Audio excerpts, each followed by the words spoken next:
बढ़ाएंगे। और अभी आपको अहम खबर देंगे कराची से, जहां डकैती में सिक्योरिटी गार्ड मुलव्वस निकला है। कराची में 50 लाख की डकैती में बैंक सिक्योरिटी गार्ड मुलव्वस निकला। 16 नवंबर को होने वाली वारदात में मुलव्वस एक और मुलजिम को गिरफ्तार कर लिया गया है। खुर्रम गुलजार हमारे साथ मौजूद है, मजीद तफसीलात उनसे जान लेते हैं। जी खुर्रम, बताइएगा।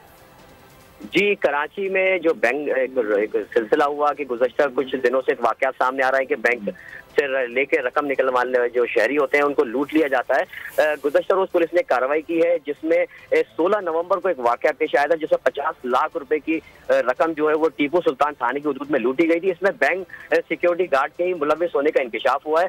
बैंक का सिक्योरिटी गार्ड जो है, उसने मुलजिम का नाम जो है सिक्योरिटी गार्ड का खबर है, उसने 50 लाख रुपए जब बैंक से लेके शहरी निकला है तो उसने अपने मुल्जिमान जो साथी हैं 3, उनको इस बात की इत्तला दी कि एक बैंक से बड़ी रकम निकाली गई है, जिस पे मुल्जिमान ने उस शहरी का ताक़ुब किया। इस बारे में आपने आगाह किया, बहुत शुक्रिया आपका। और शहर कायद मुसलसल डाकुओं के हवाले है।